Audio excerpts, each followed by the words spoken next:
एक बैंकिंग का परिवार है जो जिसके पास विश्व में ऐसा माना जाता है कि सबसे ज्यादा संपत्ति है, शाही परिवार से भी अधिक में है और ताकत भी उनसे अधिक में है। रॉथशाइल्ड जो है, रॉथ यानी होता है रेड और चाइल्ड यानी साइन।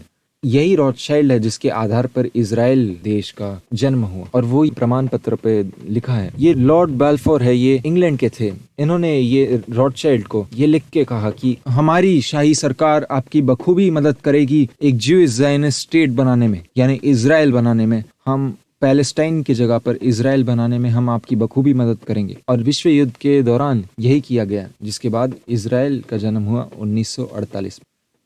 ये सारी चीजें जो हो सकी है वो हो नहीं पाती यदि हमारे जो असली लीडर्स थे, असली जो हमारे नेता थे वो जीवित रहते, या राजा जो थे वो जीवित रहते। ऐसा पिछले 100 साल में, पिछले 150 साल में ये देखा जा सकता है कि लगभग हर एक देश के जो राजा या शाही परिवार या पुराने जो भी नेता थे उनका कत्ल कर दिया गया था। ये रूस के जो जार फैमिली है उसका 1903 के आसपास कत्ल कर दिया गया था, जिसके बाद लेनिन का स्टेट आया।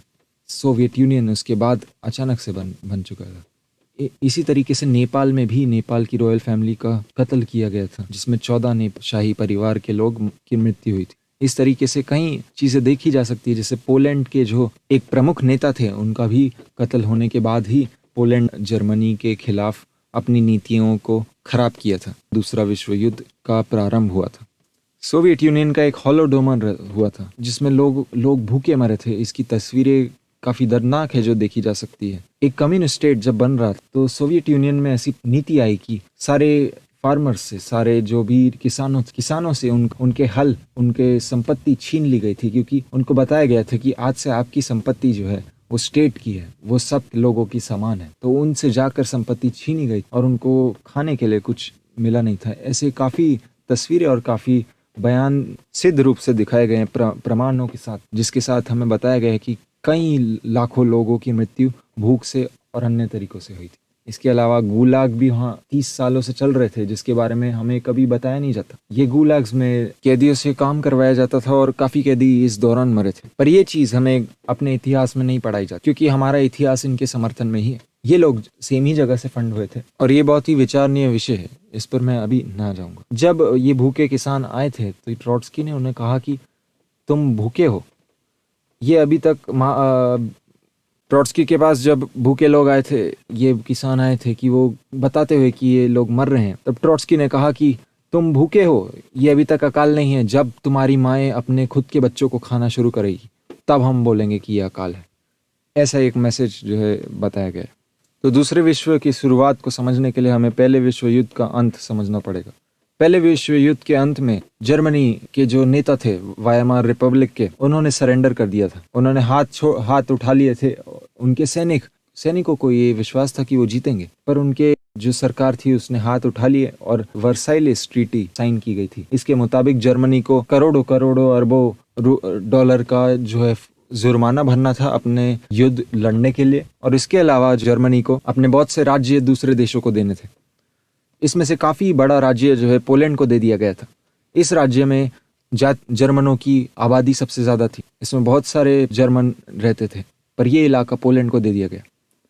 फिर पोलैंड को ये इलाका देने के बाद वहां पर जाति में बहुत सी टकराव आई। पोलिश के जो एक मार्शल थे जोसेफ पिलसुड्स्की, उनकी आप तस्वीर यहाँ देख सकते हैं, वो अचानक से मर गए। उसके बाद जो अगले नेता आए वो सोवियत यूनियन के काफी अच्छे समर्थक रहे। इसके अलावा पोलैंड के काफी और नेता भी इसी दौरान मरे थे 1930 के समय में। ये हादसे के बाद एक ऐसी चीज हुई जिसके कारण जर्मनी ने पोलैंड में हमला कर दिया। ब्राउनबर्ग और अन्य काफी शहरों में जो भी जर्मन लोग रहते थे उन पर हमले होने लगे। उनको सड़क पर ही काट कर फेंक दिया गया। ऐसे हजारों लोगों को सड़क पर काट के फेंका जा रहा था रोज रोज। हिटलर जो है, जिनकी बहुत अच्छी जमती थी जोसेफ पिलसुड्स्की से, जो पहले पोलैंड जाकर भी आए थे इनकी मौत के दौरान, उन्होंने जब समझौते करने के लिए हाथ बढ़ाया उनको कोई जवाब दिया ही नहीं गया। इस कारण विश्व युद्ध की शुरुआत ऐसे हुई कि पोलैंड में जर्मनी ने इन्वेड कर दिया। इसके बाद भी युद्ध जो है इंग्लैंड के द्वारा डिक्लेयर किया गया था जर्मनी के खिलाफ। विश्व युद्ध के दौरान काफी बार जर्मनी ने पीस ऑफर्स किया था, पर वो भी डिक्लाइन कर दिया गया था। शायद इसी कारण से सुभाष चंद्र बोस जी ने यही सही समझा कि वो हिटलर के पास जाए और जर्मनी के पास जाकर भारत की एक सेना बनाए जो अंग्रेज़ों के खिलाफ लड़ेगी और उनको हमारे देश से भगा निकालेगी। यही वो अंग्रेज़ थे जिन्होंने बंगाल फेमिन होने दिया था, बंगाल में अकाल आने दिया था और लाखों लोगों की मृत्यु ऐसे ही होने दी थी। जहाँ वो काफ़ी देश खाना पहुँचाने चाहते थे मदद के रूप में, वो खाने को पहुँचाने नहीं दिया गया। कनाडा और काफ़ी अन्य देश हाथ बढ़ा रहे थे तो उनके ऑफ़र को रिफ्यूज़ कर दिया गया। शायद इसी कारण से हमें जर्मन लोगों के खिलाफ बहुत नफ़रत पैदा कराई जाती है हमारे शिक्षा प्रणाली में, क्योंकि जो जीता विश्व युद्ध उसने ही सारी इतिहास लिखा। उसने हमें ये बताया कि जर्मन लोग सबसे हैवान लोग थे जिन्होंने ज्यूइश लोग का कत्ल किया था। पर यह भी एक जानने की बात है कि जर्मन के जो वाफन एसएस था, जिसमें हमारी भारत की भी सेना थी, उसमें ज्यूइश डिवीजन भी थे, उसमें ज्यूइश सैनिक भी थे। यहाँ तक कि हिटलर का एक रक्षक जो था वो खुद ज्यूइश था। ऐसा भी देखा गया है काफ़ी विशेषज्ञों के द्वारा और वैज्ञानिकों के द्वारा, जिनका काफ़ी बार कत्ल कर दिया गया है और जिनको जेल में डाल दिया गया है। उन्होंने कंसंट्रेशन कैंप्स में जाकर देखा कि आखिर ज़ाइक्लोन बी नाम की गैस, जिससे ऐसा कहा जा रहा था कि यहूदियों को मारा जा रहा है, क्या ये ज़ाइक्लोन बी का इस्तेमाल असल में किया जा सकता है? विशेषज्ञों ने बताया कि ज़ाइक्लोन बी का उपयोग करा ही नहीं जा सकता था उस जगह पे, और ये सारे जो शावर है वो बाद में लगाए गए थे सोवियत यूनियन द्वारा। ये कहानियाँ हमें कभी बताई नहीं जाती कि कंसंट्रेशन कैंप्स में फुटबॉल मैचेस होते थे, ऑर्केस्ट्राज होते थे और म्यूजिक और अन्य फेस्टिवल्स भी होते थे। Soccer teams, we organized very well. Soccer teams, each nationality organized a soccer team, and we organized our equipment, everything, and play soccer on the assembly line, on the assembly place. So, in Gross Rosen. So that much freer it was, but it was 1944. The Russians already pushed away, Americans already invaded from the other side, so they have to give more freedom. But there was much more freedom, and food didn't improve very much because simple reason they didn't have it very much themselves. So SS didn't know that. They knew it, but they didn't do much about it because they knew the war was almost over. So they didn't. They even played soccer with us. That just to make the story funny.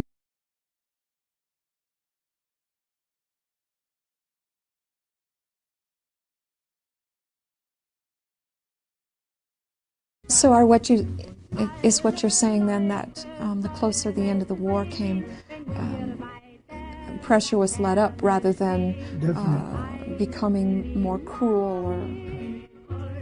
In our camp, pressure, you did feel the pressure laid up.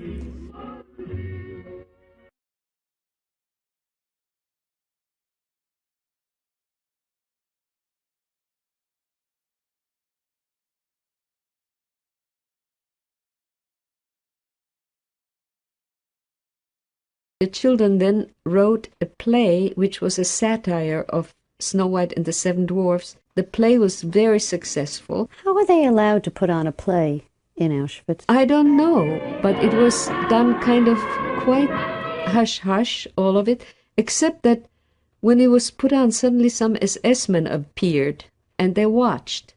And then when Arno Böhm put on that play, he wanted something like a vaudeville play. पर concentration camps में जो मौतें हुई थी वो इस कारण से हुई थी क्योंकि जर्मनी जब हारी तो उसके पास किसी को खाना देने के लिए खाना ही नहीं बचा, उसके सप्लाई लाइंस टूट गई। यहाँ तक कि एक कंसंट्रेशन कैंप पर अंग्रेज़ी एयरफोर्स ने बॉम्ब करके कई यहूदियों लोगों को मार गिराया। इसके अलावा बॉम्बिंग कई जगह करी गई जो हमें इतिहास में कभी बताया नहीं जाती।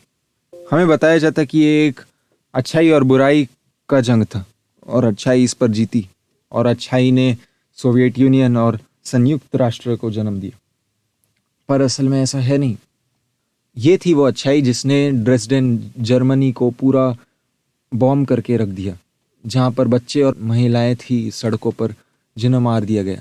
ये बॉम्बिंग करने के बाद जब लोग सड़कों पर आए, फिर से बॉम्बिंग की गई थी। उसके बाद सड़कों में जाकर लोगों को मारा गया था। ये है वो अच्छाई की सेना जिसने हिरोशिमा नागासाकी पर बॉम्ब फेंककर 1.5 लाख लोगों की 2 दिन में कत्ल कर दिया। हमें कभी इन कैंपों के बारे में बताया नहीं जाता जो विश्व युद्ध होने के बाद भी कायम थे। विश्व युद्ध होने के बाद काफ़ी जर्मन लोगों को ऐसे कैंपों में डाला गया जहाँ पर ना ही खाना, ना ही छत, ना ही पीने का कुछ साधन था। कई हज़ारों लोग वहीं खड़े खड़े मर गए और कई लाखों लोगों की मृत्यु ऐसे चलते चलते हुई, जो कभी हमें ना ही इतिहास में पढ़ाया गया, क्योंकि अंग्रेज़ ही तो जीते थे, तो वो ये क्यों इतिहास में पढ़ाएंगे। गज़ब की बात यह है कि अंग्रेज़ी सैनिकों ने ही ये कहानियाँ दुनिया में फैलाई। अंग्रेज़ी सैनिक जो इससे पछता गए थे, उन्होंने ये कहानियाँ सामने लाई। एक जर्मन सैनिक है जिन्होंने ये किताब लिखी जिसमें वो बताते हैं कि सोवियत यूनियन में कैसे गुलाग्स काम करते थे। ये जो शख्स है, ये एक गुलाग में गए और अपने पैरों पर इन्होंने हज़ारों किलोमीटर की यात्रा करके अपने घर लौटे थे, जिसके प्रमाण इन्होंने अपने किताब में दिए। जिसे आपको बताया गया, इसी तरीके से चीन में भी इन लोगों ने अपना हाथ जमाया। इसी दौरान जब विश्व युद्ध चल रहे थे, तो जेकब शिफ जो रॉथशाइल्ड के एक बहुत पास के व्यक्ति थे, उन्होंने जनरल माओ से साझा किया और जनरल माओ को उन्होंने पैसे देकर एक कम्युनिस्ट चाइना बनाया, जिसके बाद भारत और चीन के जो रिलेशंस है वो वैसे नहीं रहे जैसे पहले। कम्युनिस्ट चाइना बनने के बाद एक और चीज हुई कि चीन का जो भी धर्म थे या रिलीजन थे, उनको जड़ से उठा के तोड़ दिया गया। मंदिर तोड़ दिए गए और सारे पौराणिक स्थल, काफी पौराणिक स्थलों को नष्ट कर दिया गया।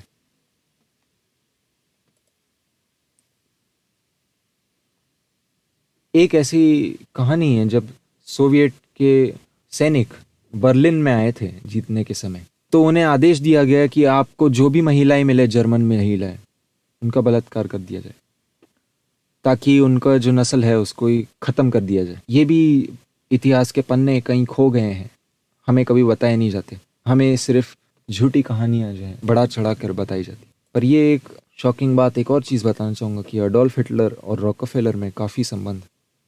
वियतनाम में युद्ध हुआ, कोरिया में युद्ध हुआ, इराक में युद्ध हुआ, लीबिया में युद्ध हुआ और कई देशों में युद्ध ही युद्ध होते रहे।